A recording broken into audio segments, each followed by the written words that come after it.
Yes, hello everyone. Welcome to STEMbassy. I am Amanda Wacker.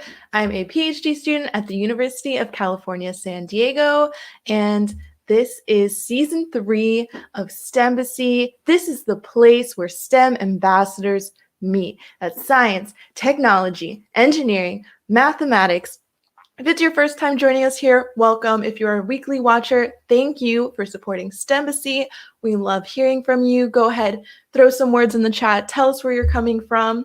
And we will love to see all of our fans, all of our STEMers out there participating and having conversations with us. We are, again, a weekly talk show centered around STEM. It's hosted by 5 incredibly talented and passionate women in STEM, and we're about to meet all of them very soon. Every week we bring on a STEM professional, so we'll have a guest tonight, but let's meet our hosts.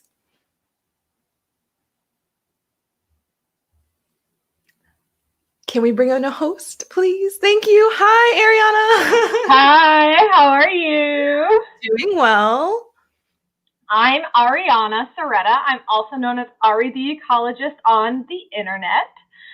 I am a wildlife biologist, and I just finished my master's in wildlife ecology studying bobcats in New Jersey. I'm currently an adjunct instructor and a wildlife technician, but I will be starting a PhD position at the University of Idaho studying wolf ecology this May.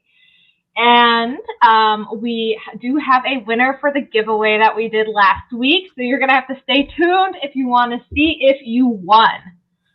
All right, and who do we have up next?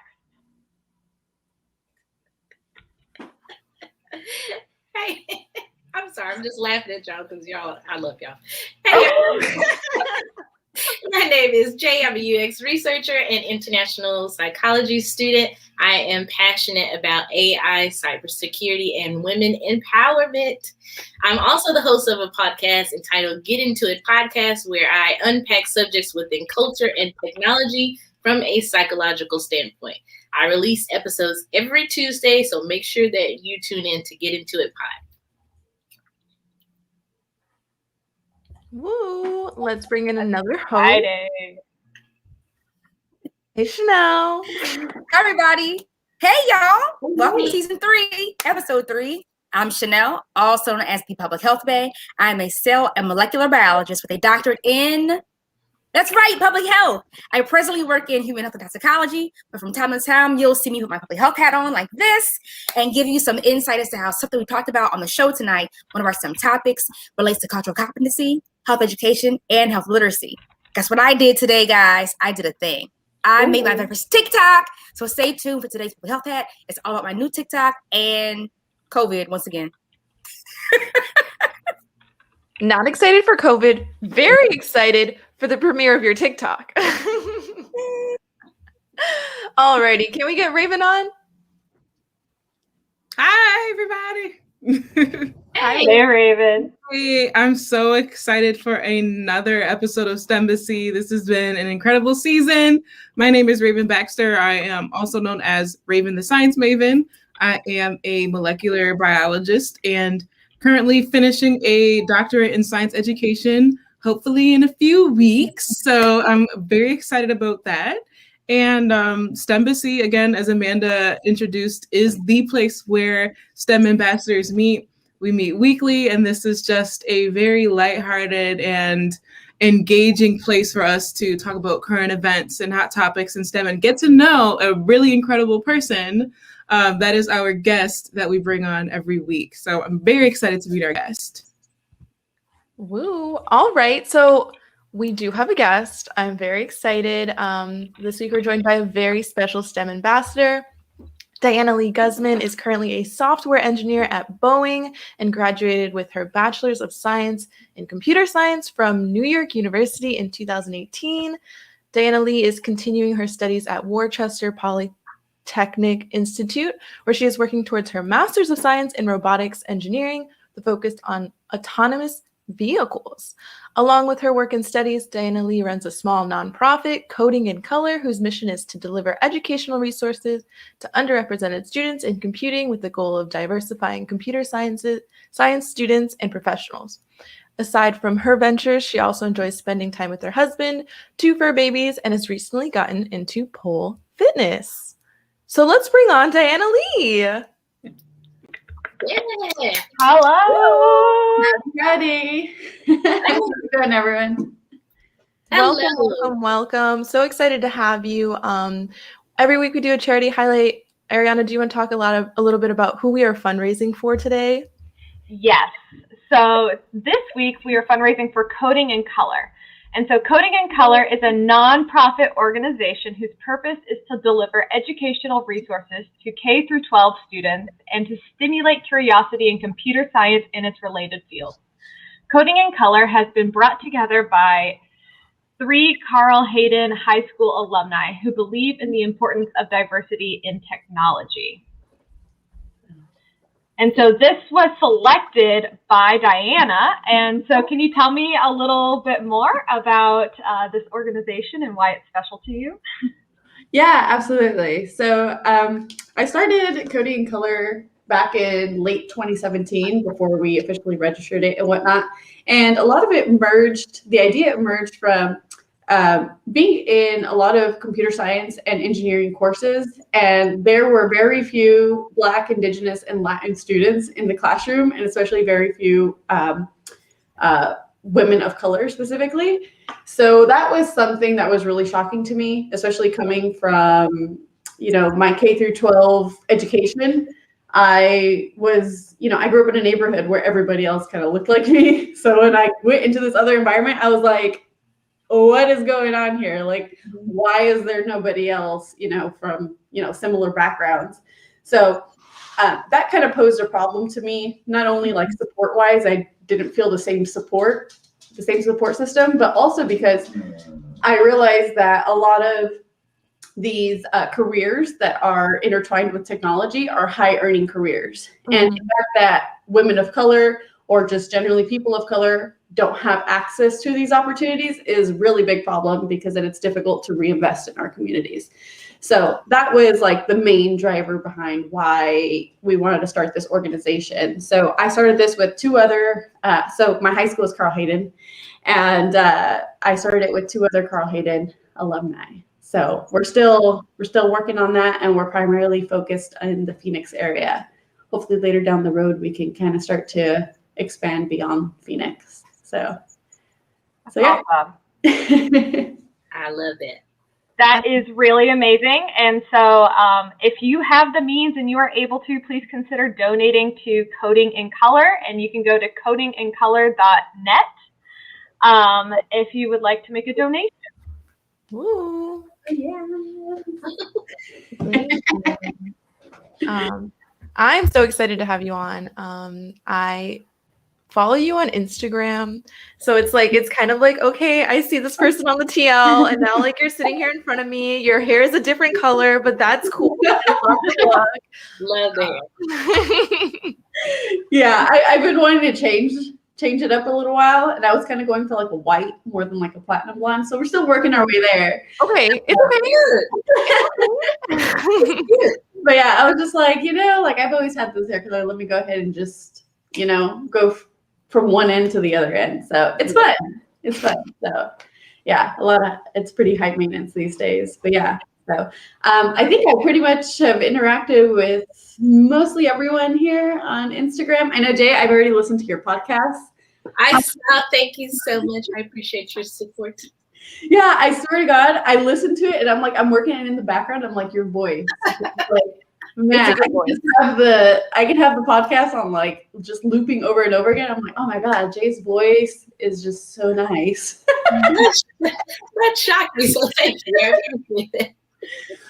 So, yeah. I love that. Cool.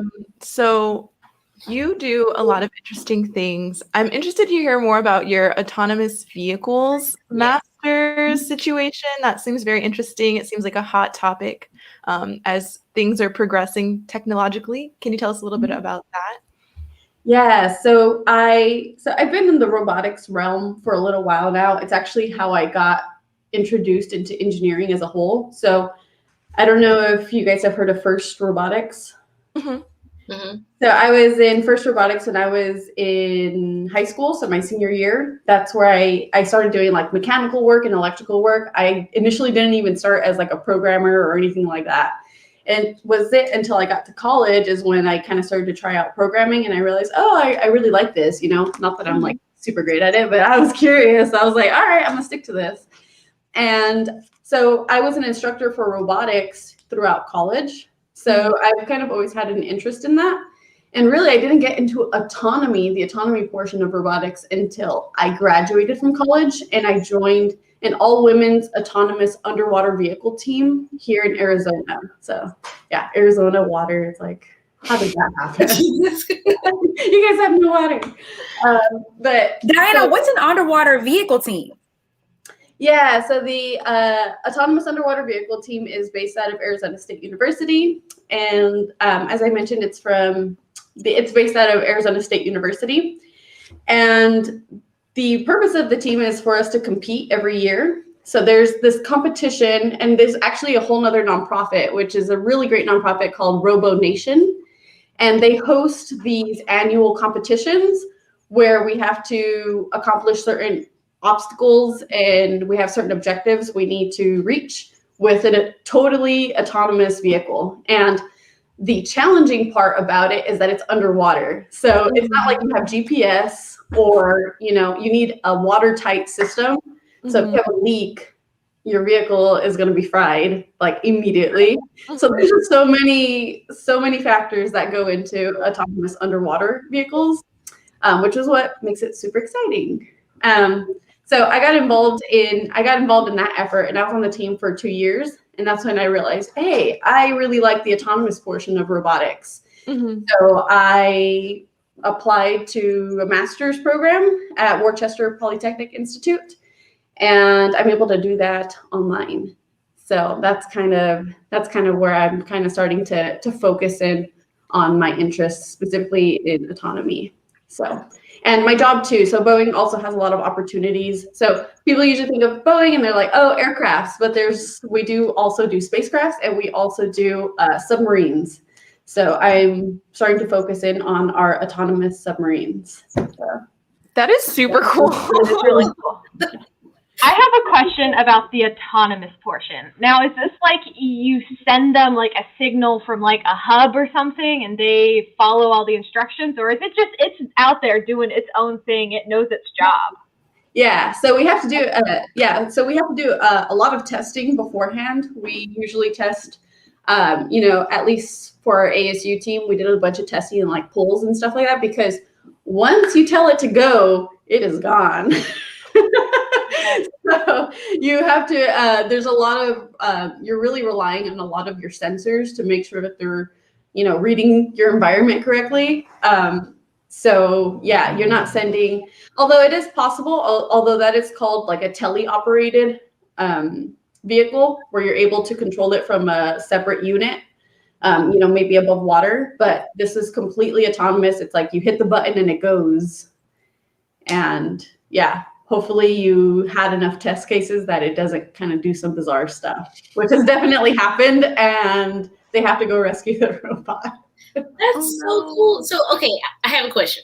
Now, we're hearing the aftermath, right? Like once it's completed and the cool stuff that you get to do. But can you walk us through like the process and how long that takes? Because of course there is testing, and then everybody has their separate jobs, and just make it one. How do you even build it? What's it going to look like? Make sure, the area that it's going into, like what does that process look like? Yeah, so there's quite a few things kind of going on, and the programming is one of the things that is kind of almost happens last. We really try to do it in parallel, but we have to wait on, we're usually broken up into a couple of teams. So we have like our mechanical team, we have our electrical team, our programming team, and I'm not too familiar with the mechanical portion, but I know that they have to 3D model the robot, and they have to like test out that its center of gravity is correct, and they have to calculate the buoyancy ahead of time. And they also have to think of like hydrodynamics. So how do you reduce drag in the water? So usually when there's something in the water, you need something that's dome shaped, so almost like a torpedo. reduce the drag. If you have something flat and it's trying to go against water, you're going to get massive amounts of drag. And that is particularly challenging because now your thrusters have to work harder, and then you're generating more heat in your components. So you need to cool it off more. And then your coolers, so your fans, are also consuming electricity, and you're inside of a like a hub. So there's only a set amount of heat it can dissipate.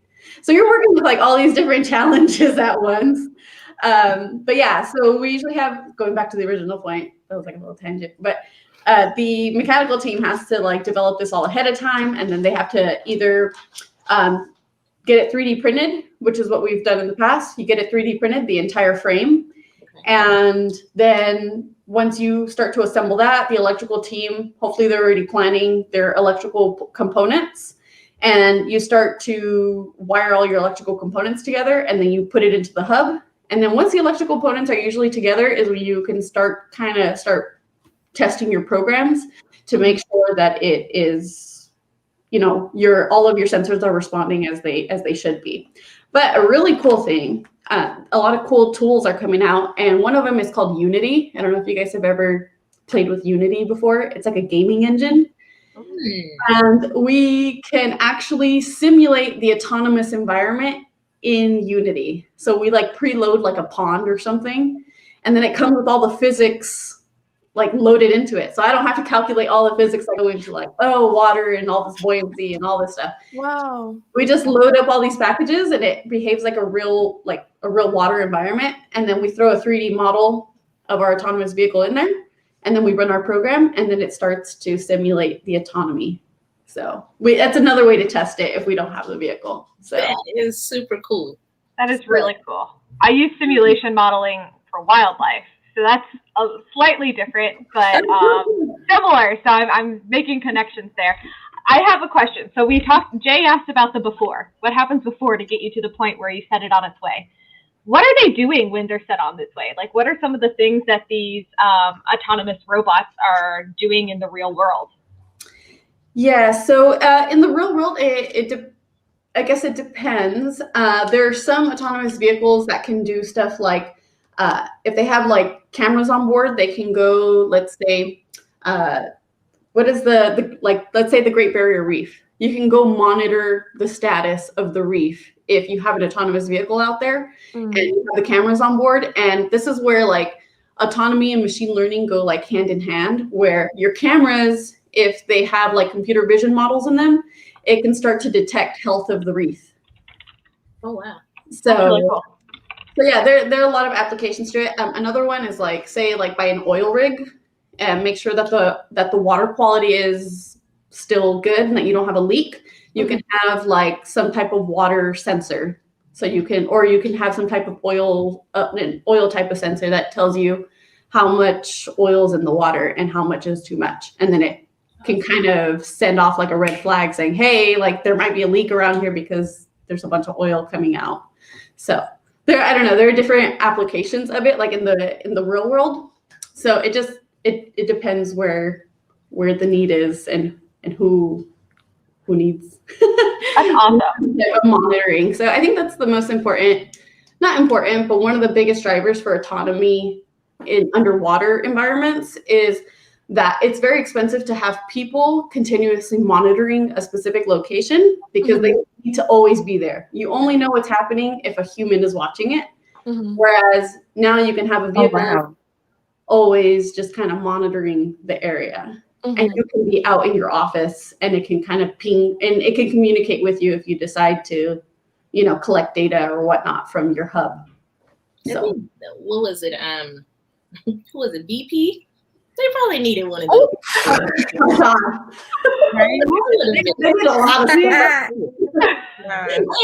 Planning is very important. They could have used Diana's expertise, huh? Try to, make it real for you.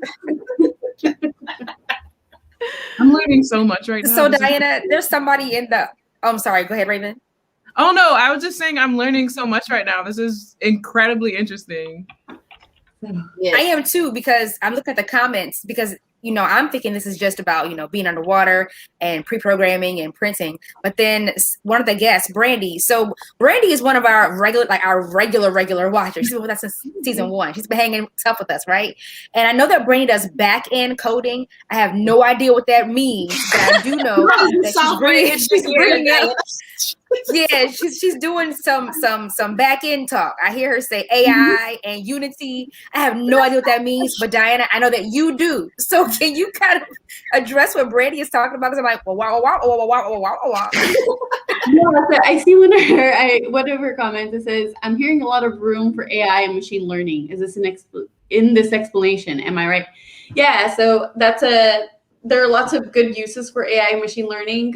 Like I said earlier, I think a really good application of AI and autonomy is especially with your cameras and being able to train vision models. So say you want to train it, I don't know, to, like I said, let me go back to like the Great Barrier Reef. You train it on what a healthy reef looks like. Mm-hmm. And then once you actually deploy the vehicle out there, it can start to see, okay, this is not a healthy reef, or this is specifically not a healthy coral, or this area is not very healthy, but this area is. Mm-hmm. So yeah, that's a really good application of machine learning for autonomous vehicles. So yes.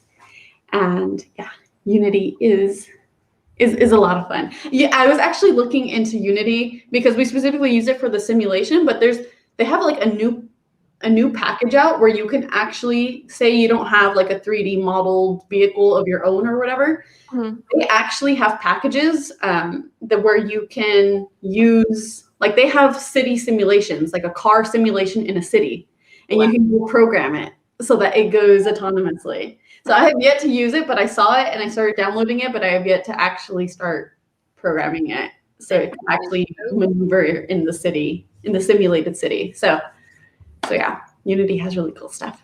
So you gave me an idea, and I'm looking it up now. Oh, let me get on that. Actually, because I mean, UX is not the same, but actually, that's a good question. So let me answer for other people. Okay, so I'm looking at Unity, and the first thing I think of if you're a gamer is The Sims. So if you like playing something like The Sims, and you're like, you may be a high school student, maybe a college student, I don't know what I want to do with my life, but I love playing The Sims. So you possibly can get into this area of robotics. What would be your suggestion on how to get into robotics? Yeah, so robotics is, robotics is, I think, very unique because it's a mesh of a bunch of different fields. It's kind of like, about, some mechanical engineering, about some electrical engineering, about some programming, and you kind of mash all these things together and then you get like robotics engineering. So it really depends on what your specific angle is. And you're like, hey, I do like working with robots, but I maybe don't want to work on the electrical part of it, but I do like the 3D modeling of it. And I like to know about, the hydrodynamics or the aerodynamics of these robots and programming that. And that's something you can just focus on right there. And most high schools have FIRST teams, so either FRC, so First Robotics Competition programs, or First Technology Challenge programs. So those are really good programs. That's how I got into robotics. But if you don't have that at your school, there are lots of different ways that you can still get involved and learn about like hardware. Mm-hmm. And one of my favorite tools to use are Arduinos. Those are lots of fun, and you could do so many projects with Arduinos. They're really, and there's so many resources online that it's nothing that'll go like, it's not overwhelming. You can do the simplest things like lighting up like a little light bulb, or you can create really complex systems. There's this person I follow on Instagram. Her name is Stephanie. What was that? What did you say? I said, what's an Arduino? Oh, right. Yeah. So I don't know what that is. I'm sorry. I'm a biologist. I'm not in tech. What is that? Sorry. And can I buy one? Like, can I buy one? Like, do I need one of these in my life? Yeah, you can definitely buy one. Mhm. They come in kits. I think they range from like $40 kits, and you can go like all out to like $100 kits. And an Arduino is a microcontroller. So it's like a board, like maybe that big. And it has like a computer on board with some memory allocation, and it has pins on it. So you can actually create circuits on the side with a breadboard, and you can connect the circuit to the Arduino. And that's how you can make lights twinkle, or you can make music, if that's like your thing, if you like to make music, or you can also you can actually plug in a bunch of different sensors. It depends what you want to create. Somebody's probably already created it with an Arduino. So two really cool projects that I recently saw on Instagram from some women that I follow. One of them made a self-watering for her plants, for her indoor plants. Yo. Love that. Yes. People don't have green thumbs and kill plants. I love that. So now your plants don't have to die because you forgot to water it. You save your life. Okay, go ahead. Sorry. No, again. And she just has like some moisture sensors in the plants, and then she has little tubes running into each plant. So if the moisture sensor says, hey, this is below your threshold of whatever moisture you decided, it'll send water over. So Wow. that was like a cool application, Arduino. And another one was, so like I said, it can go as simple as making a light bulb blink, or it can go as complex as there's a woman named Stephanie, and she has like a YouTube channel called Stephanie's Explain Stuff, I believe. Yes. Yeah. And she created like a whole helmet. It was a helmet with like LED strips, and she like 3D printed the helmet, and yeah, she did like the whole nine. She's awesome. And she did that all with like an Arduino. Best Halloween costume on the block. Yeah. She's gonna put everybody to shame. Right, pretty much. I need a 3D printer. Okay, audience has. Amanda, do you want to read it? Or you want me to read it? You can read it, Jay. We love your voice. I try. Should I get close like Do your ASMR. Do your Yeah, do your podcast ASMR with your podcast voice, Okay, guys. So ma'am. I love it. Keep going. okay. The next question is from Brandy. She says, which language or languages do you use to program your autonomous vehicles? She's interested in getting her son an electrical kit that uses Arduino.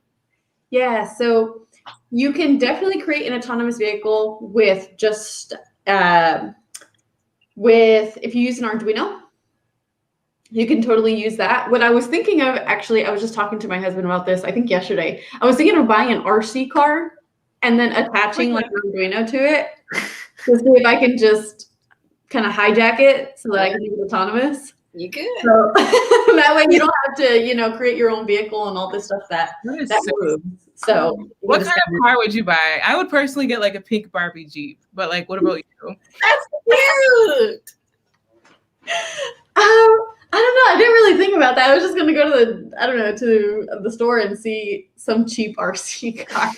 I'm very frugal, so I'd be like, just give me this one. The Gravedigger monster truck, the classic, Yes. Yes. Yeah. For autonomous, this is not just autonomous vehicles. You can make. It's not just for autonomous vehicles, but you can do. Let's see. If you're working with hardware, and Arduino, all it uses is C++.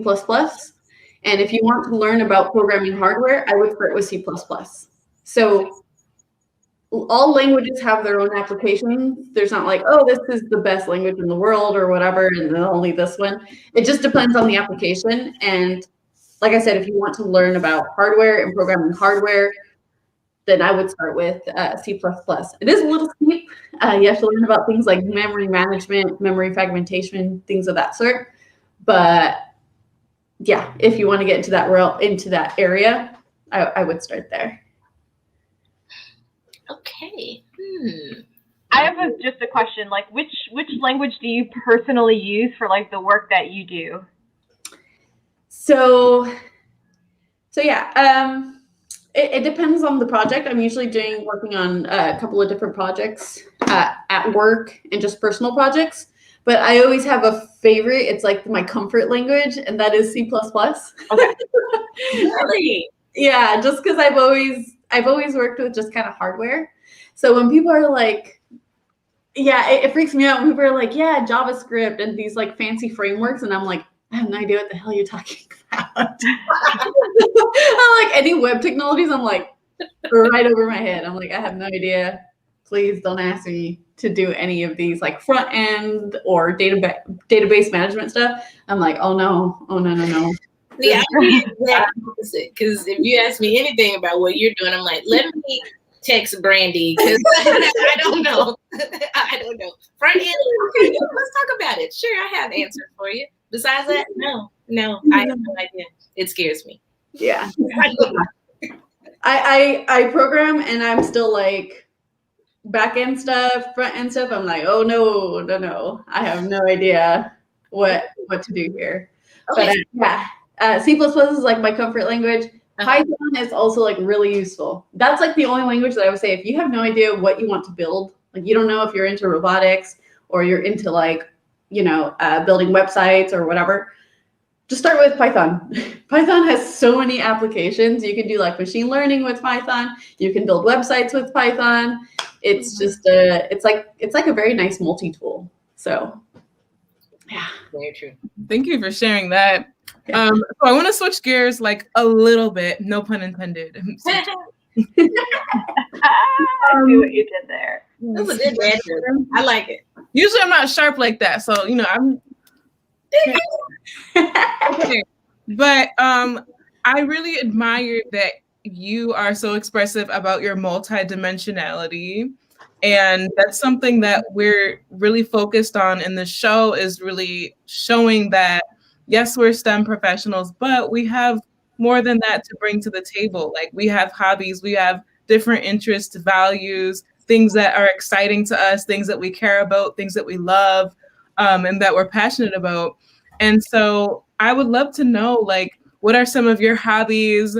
What empowers you? Like, what really gets you going? And what are some other things that you're excited about besides engineering and tech? Yeah, that's actually one that I've always had like just a bunch of hobbies, and I'm just like, oh, I just feel like doing this, I'm going to do this. Oh, I feel like doing this, I'm just going to do this or whatever. But I guess outside of kind of work and just programming just most of my day, one is I also go to school, so that is also pretty like technical, and that takes up a lot of my time. And then I run my nonprofit, which is like technical, but also like I'm connecting a lot with like the community and, connecting with people, which feels really nice. And aside from that, I've been trying to, now that I work from home, so I live really far from work. It takes me like 45 to 50 minutes to get to work if I drive there. So now that I'm home, I have like a little bit of extra time. So I've been trying to exercise more. So which is how like I started getting into pole fitness, and I try and fit that into like at least twice a week. So that I actually saw a funny tweet the other day that says, exercise and eating well indeed improve my mood. I'm like, yes, that improved my mood. Just by exercising just a tiny bit. I'm like, yeah, I feel better about myself. But yeah, so that's kind of snapshot of what I do. But what really I think motivates me is, so I realized this last semester because I was going to work and I was also going to school. So I was typically going into work for a little while. So that sucked out like almost 3 hours of my day every day, because I got to get up, get ready, drive, fight traffic, and then drive back. It was just so much time out of my day. So that was like 15 hours a week that would suck out of my life. So I wasn't able to focus so much on the nonprofit.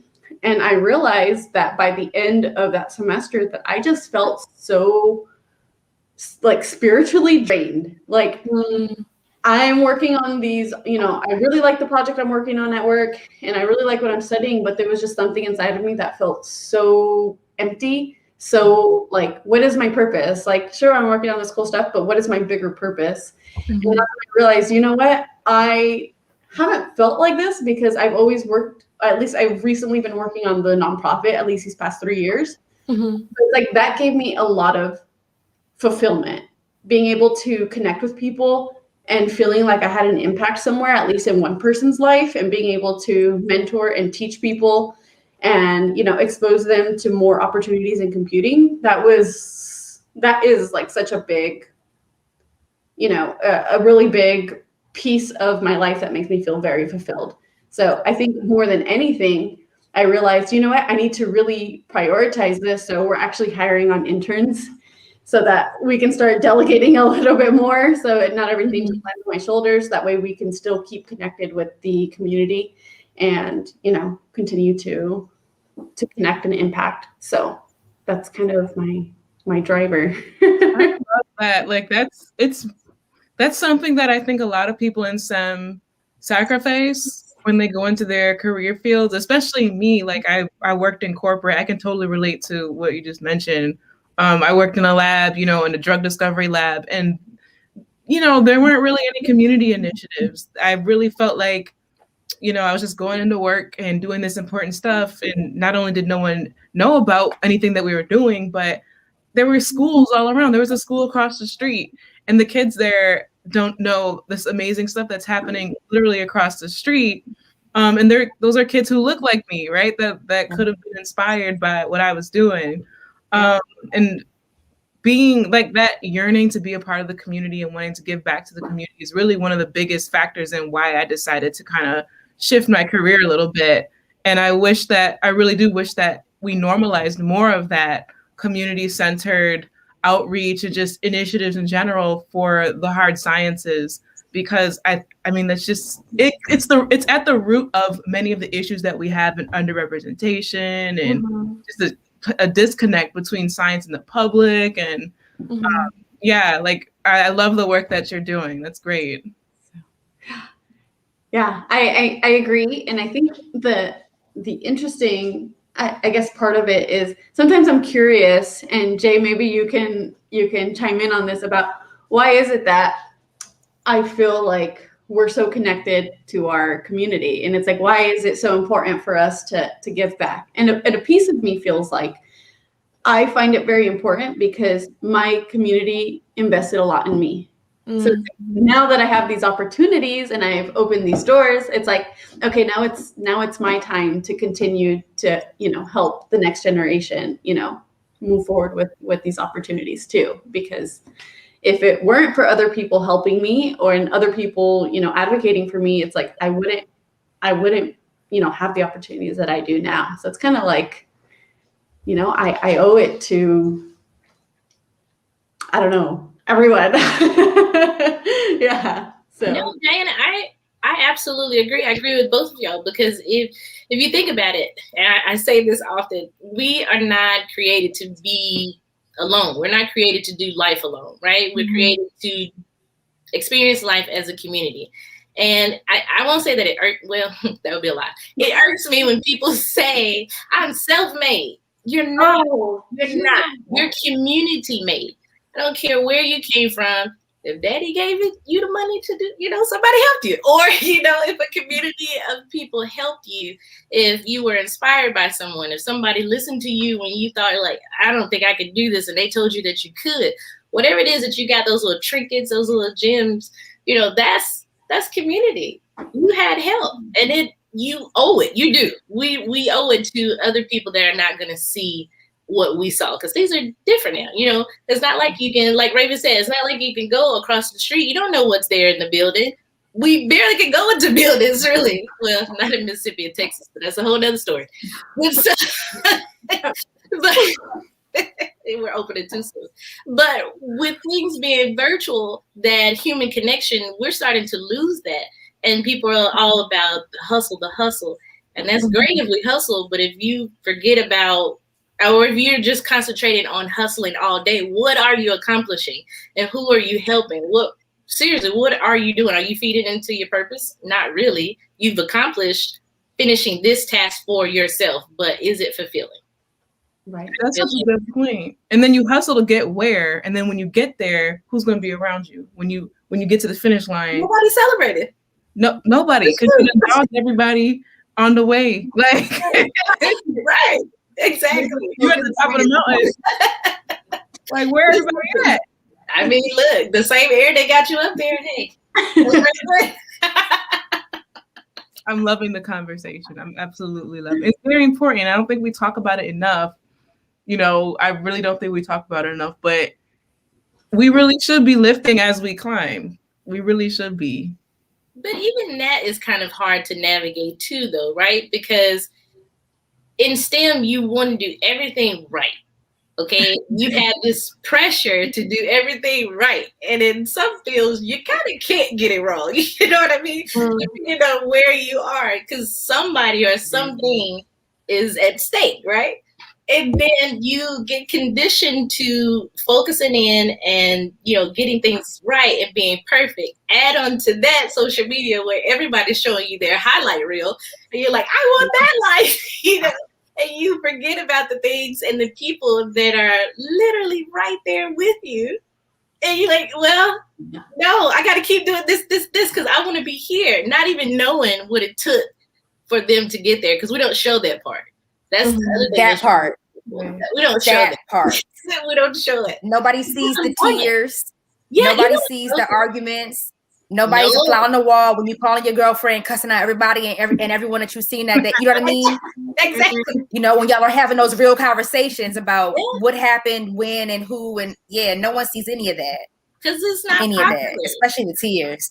No. And I also have kind of made I made like a promise, I guess, to myself, and that I wanted to be more, because it's very easy to be like, oh, I got accepted into this school, I got accepted into this program. But at the same time, I feel like maybe I could be a little bit better about saying like, hey, I applied to this and I didn't get it. Yeah. I applied to this job, I interviewed and I didn't get it. So it's kind of something that I've been trying to embrace a lot more recently, is that I'm failing at these things, but that's just part of how it goes. It's kind of like, you know, I'm trying to make it more realistic rather than, oh, I'm just great at everything and I try it once and I'm just so special and gifted that I always get what I want. And it's like, actually, no, I failed at so many things. So just trying to grows you. That's what grows you. We have to. I think Raven said it. We do have to normalize this culture of not just being yourself, but doing this together. Like, okay, so I use this term. Y'all can use it, but anybody on YouTube, you cannot use it. I'm going to copyright it tonight. Anyway, it's called failed wins, because there are times where, like you said, Chanel, when everything is off and I'm by myself and I'm thinking, I'm like, I'm not where I want to be. Like, I joke about being 27. We know I'm not.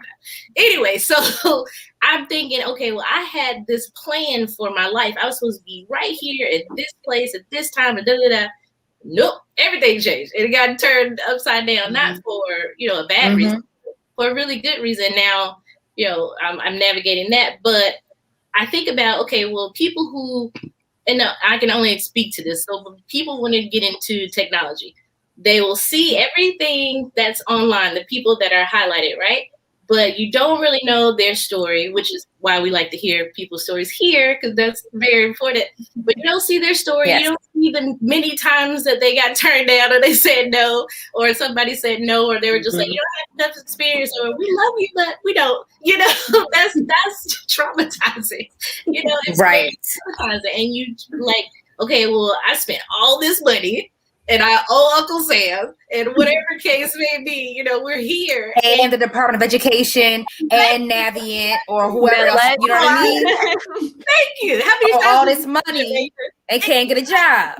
Exactly. Or you do get a job, and that job doesn't pay you enough to pay back the debt you owe, because they told you it costs this much money to get your job, but that job is only paying you this much money. So don't talk about that either. You're just canceling out interest as you go. You're not actually paying the loan.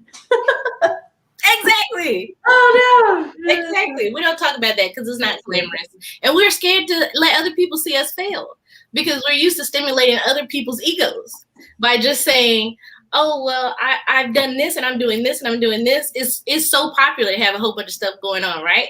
But then when you ask somebody, well, what are you doing? I'm just relaxing. Really? You're not doing nothing with your life? You don't know, I'm relaxing. I need time for myself. It's purposeful. Right. Yeah. Naps are good for the soul. As a matter of fact, I follow a page on IG called the Nap Ministry.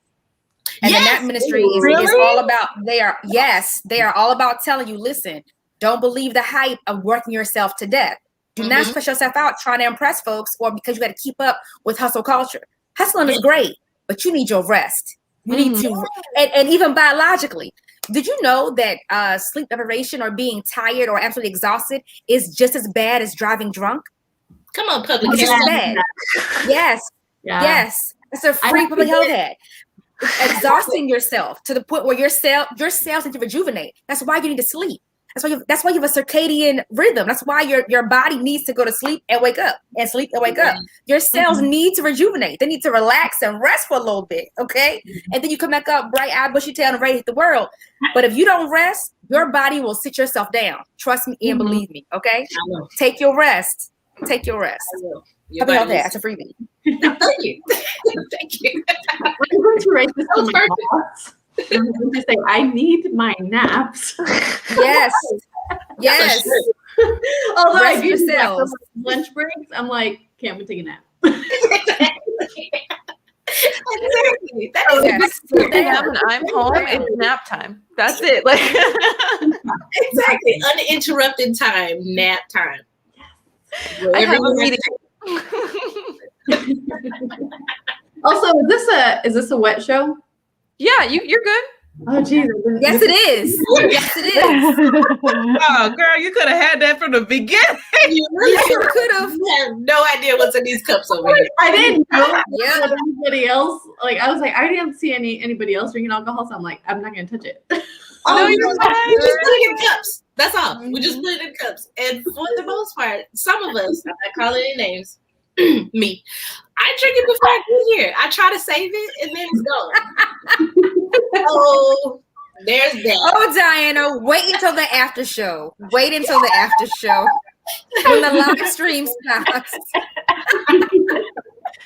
Those are behind the scenes that we do not shoot. Okay? We all have things to do in life. Alrighty.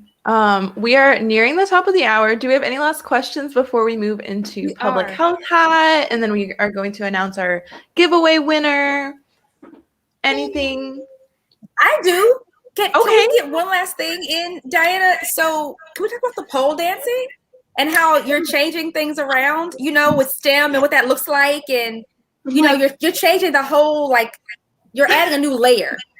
Okay, to STEM. What's that like for you? And what's the response? How's the response been to you posting those kinds of activities? Yeah, so that was one thing that I was kind of I guess a little bit hesitant about because I was like, this is I usually post my STEM stuff or accomplishment type of stuff. So I was like, this is some people don't understand, I don't know, they have this really weird idea of pole dancing and stuff like that. And I'm like, okay, I was like, some people are going to think, oh, she works with kids and she's doing this. Just some people are just really old school minded. It's just kind of all right, come on, it's 2021, guys. So, but I was just, once again, I was just talking to my husband about this and I was like, you know what? I was like, I have to live in my true self. I'm not doing anything that I'd ever be ashamed of.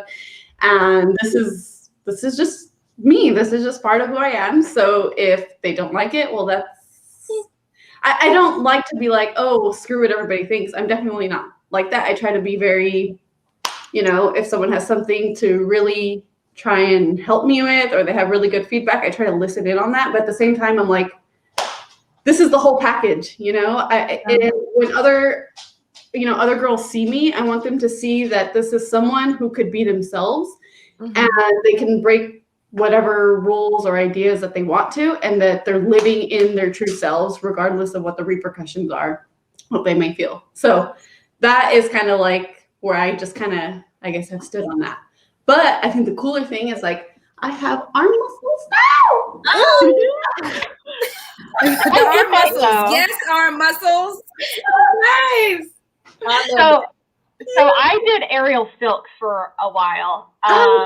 Yeah, which has a lot of like similar movements and like moves to pole fitness, and I've always wanted to try pole fitness. So maybe I'm gonna have to like go and try it and take a class now. Yeah, it's so much fun, and it almost feels like gymnastics. Yeah. You know, like I have always wanted to try that, and I was like, oh, let me go ahead and try this. And I was like, oh, I'm actually kind of good at this. So it is really, really works every little muscle in your body. I remember the first day that I tried it. The next day, I like opened up the fridge and it hurt.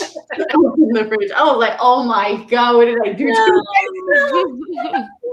So can you tell us how you have a pole in your house? How do you set it up? Because I've been trying to like think about get one, but I can't figure out how it's gonna stay on the ceiling because I know it's gonna crash and fall on me.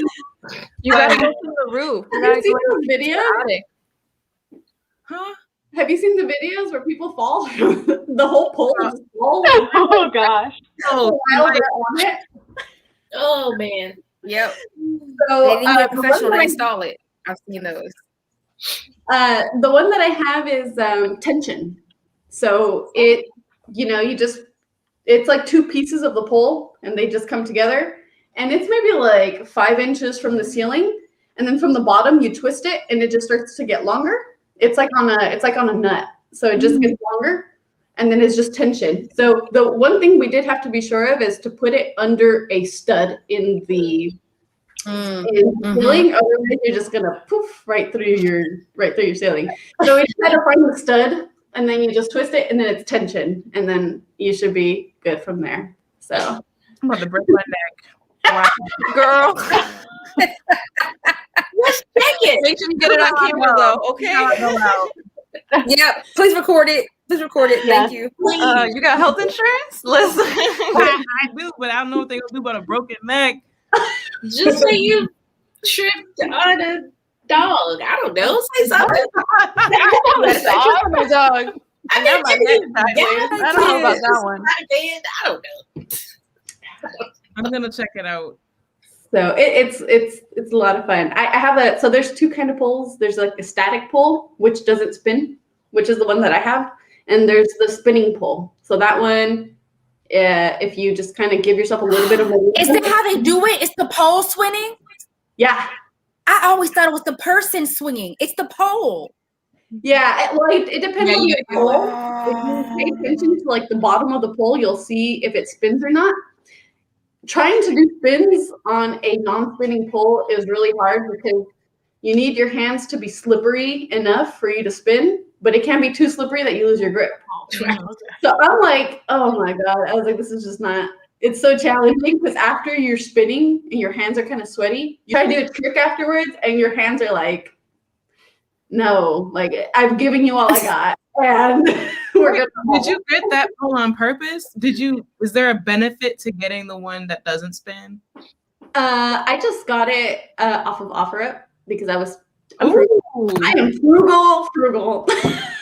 Nice. So I was like,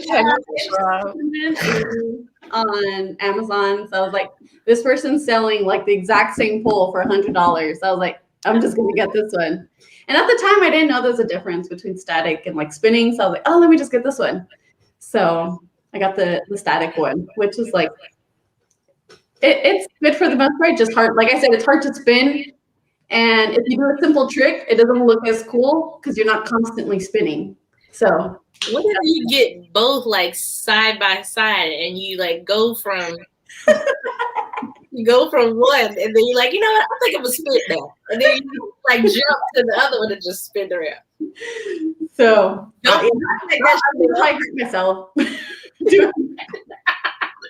So speaking of the pool, I guess I do want to enroll in competition.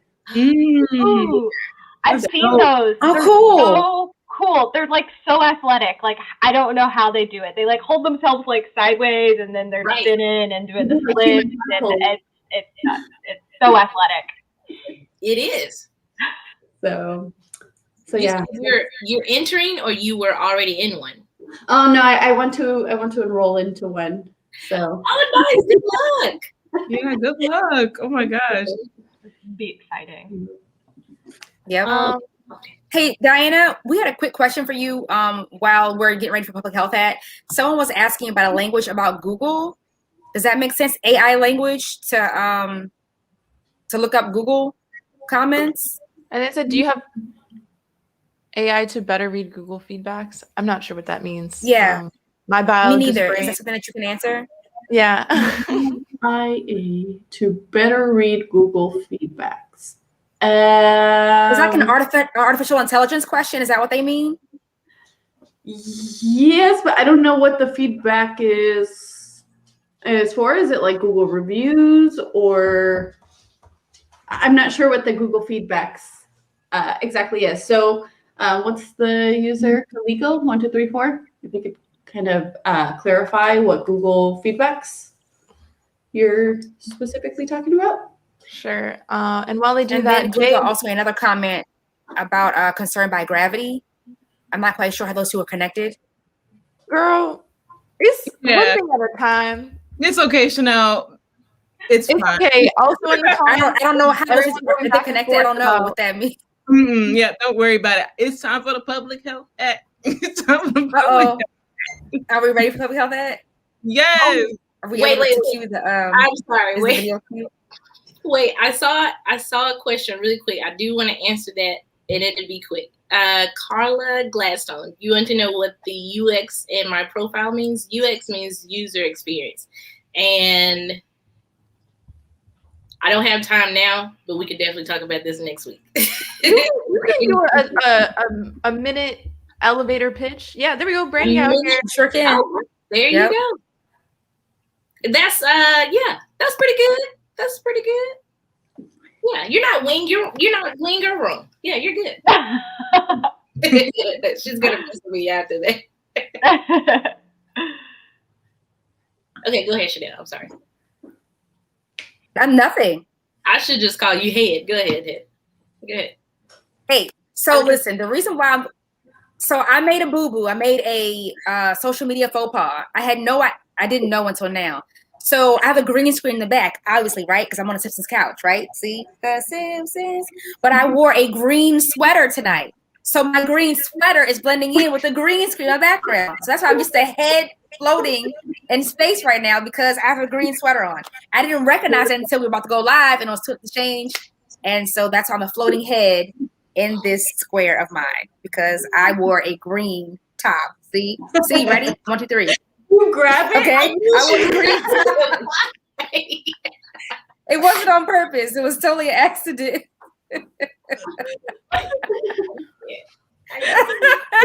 You look good though. Oh, gosh. You can't see what Thank she's you. grabbing. Okay, go ahead. I'm sorry, 'cause now I'm just laughing at you in your head. Yeah, so that's why. That's what's going on. So I told you all earlier that tonight's Public Health Act was going to be related to me doing my very first TikTok. Okay, so what happened was we have new guidance from the CDC. The CDC said, "Look at my floating head." Leave that.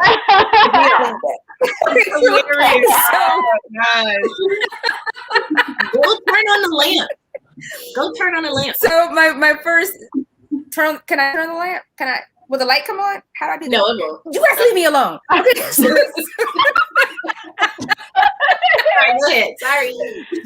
All right, so tonight's Public Health Ad is based on a TikTok that I did. I did my very first TikTok. So follow me on ToxNT. It's literally TOX, the letter NTEA, ToxNT. My very first TikTok was up tonight. And what I did was I showed everyone how to wear, there it is, how to wear your 2 masks safely. Because the CDC says that you need to wear 2 masks now to protect yourself against the coronavirus. It should not be stuck like this. It should be moving. You can see all the masks that I have on, and you can see how I did it. But the moral of the story is when you're wearing your mask, you put the first mask on, and it should seal your nose, your mouth, and cover your chin. There are no holes or gaps on the side. And then to make sure that you have that gap closed, you put your additional mask on top of that. Now, some of us have disposable masks that we wear, and some of us have the cloth masks that we wear that are made by our friends or family or purchased, in the store, and they can be washable and reusable. I would suggest you put that first disposable or thinner mask on first, and then cover your disposable mask with your reusable mask. And again, make sure you're covering your nose, your mouth, and your chin, and make sure that on the sides there are no gaps. If you have a mask that has the nose wire on it, make sure you bend that wire so it's coming down to the sides like this. And again, the goal here is to, one, have a double barrier, so 2 masks, and 2, to make sure you're closing that gap. You seal that gap so that your nose, mouth, and chin are protected. Nothing is coming in your mask, and if you sneeze or cough, nothing is coming out of your mask and getting to other people. Okay? CDC says double up. Public Health ad. Have a good week, everybody. Ooh. Okay, I love so that. quick question for you, Chanel. Sure thing. So now we have to double up. So Yes. this may not be a quick question, but if you can answer it really quickly. So does that mean that the 7 strands are stronger than what we were used to last year? So here's the thing. These 7 strains that are floating about now, right? 7? I do not believe, based on, yes. So we have 7 new strains that have entered the U.S. Exactly. population, right? But this is what happens. But don't panic too much. This is not abnormal. This is what happens when something like this is in the population for a long period of time. Now, last year, we had instructions to stay home for 3 weeks to try to get this thing under control and not be out in the public. Well, we didn't do that. So now here we are a year later. This thing has been in the population and bouncing to different, variable bodies, and it's had a chance to mutate. Unfortunately for us, it's now mutated 7 times, at least, than what we have here, right? So these things are not more deadly. Let's use that word, virulent or deadly. The difference is they are more contagious. So what that means is you will probably be more susceptible to getting those strains versus the original COVID strain. That's what that means, right? That's what we know right now. And again, as we know, science is playing out in real time right now. So don't panic when you find out a month from now, CDC says, you know what, you're going to be okay. Again, we need to take it into consideration. Typically, when we talk about science and vaccines and trials, it takes a long time to get to an end trial where there's a viable vaccine that's available, and the public doesn't know about all the back and forth. They don't know about all the trial and error and all the things that it takes to make a vaccine, right?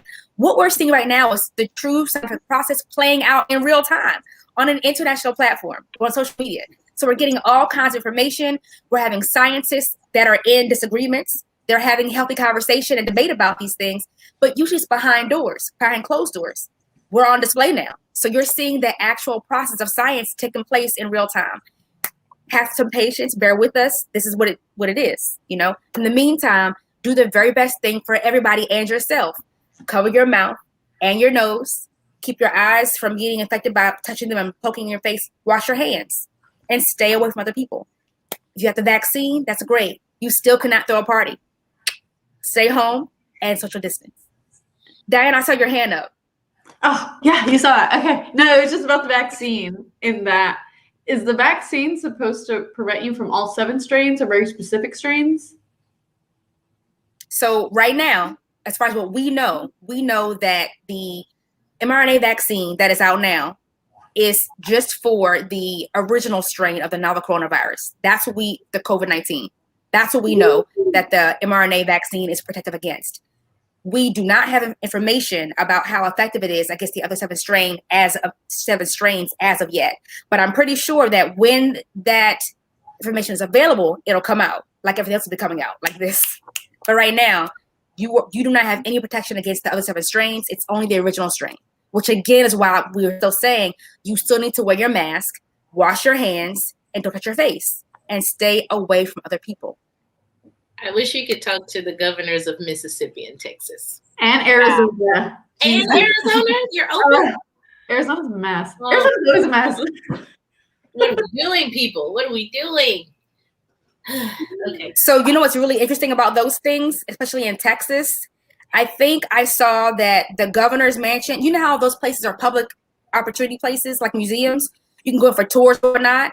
Yeah. I don't think those are open yet for tours. They're not. The one in Georgia is not either. Everything else is.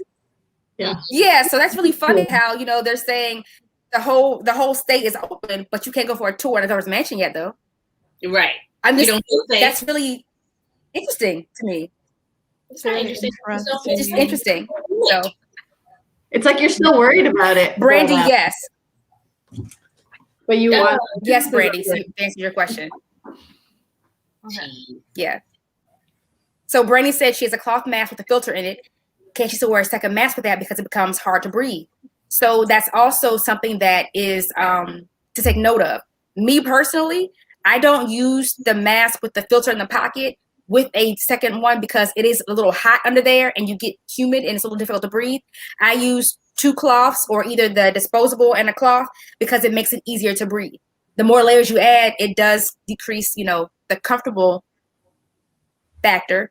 The comfort factor goes away.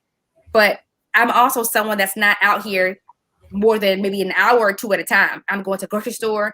I'm going to do my necessities and that's it. I'm still not going out in public. So I guess for me, being that discomfort for like an hour or so, for me, is worth it. It doesn't bother me as much as I try to keep it comfortable, but yeah. Be safe. Make your choices. Thank you, Chanel. What a wonderful experience. You're welcome.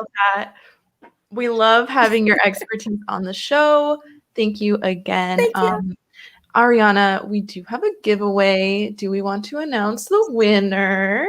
Yes. And so last week, as you guys know, I was giving away this wolf print of a wolf that I painted in celebration of my new PhD position in Idaho. However, given the conversation we had today, I'd also like to say that before I got this position, I applied to 5 others, got rejected for all of them, and in 2018, I had applied to a whole bunch of other PhD positions and also got rejected from them in 2018. So it's taken a while, and you just got to truck along, and eventually something good happens, and we do a giveaway. And so the drum roll, please. Our winner is sama.png. I do believe that is Asama in the comments. I saw her there. And so we will DM you on Instagram, and you will have 48 hours to claim your prize. I'll get all your details, and I will be shipping this to you. So congratulations. All right. Yay. We love that. Congratulations. Congratulations. Yay. Yay, Sama. All right. Diana Lee, is there any final thoughts you would like to give the audience before we close out? Anything you want to plug? Well, if anybody's interested in any type of computing, any type of computer science, mechanical, electrical, please feel free to reach out if you want to learn more resources. I have tons of them. If you ever want to volunteer, we can always use more volunteers. And now that we're virtual, we pretty much can take volunteers from all over the place. And we can also teach you how to build websites and program Arduino so that way you can teach other students. So it's win-win. So yeah, if you're interested in any of that, feel free to reach out. I also wanted to say thank you to all of the hosts, to Raven, Ariana, Chanel, Jay, and Amanda. Thank you guys so much for having me here and being able to chat it up together. This was a lot of fun. Thank you. Thank you for coming and bringing yourself and all of your goodness onto our show, your expertise, your insight. We love, love, love to hear it. And if you want to hear more from Diana, you can find her on Instagram, and the link is right there, or the @ is right there in the banner. You can also find her on LinkedIn. This week we were fundraising for Coding in Color, and you can find them there and codingincolor.net. You can find STEMbassy at STEMbassy.org, on socials at STEMbassy, except for Facebook, where we are the STEMbassy, and you can find us on patreon.com/STEMbassy. And with that, y'all, STEMbassy is now adjourned. See you next week. Bye. Bye. Thanks, everyone. Bye.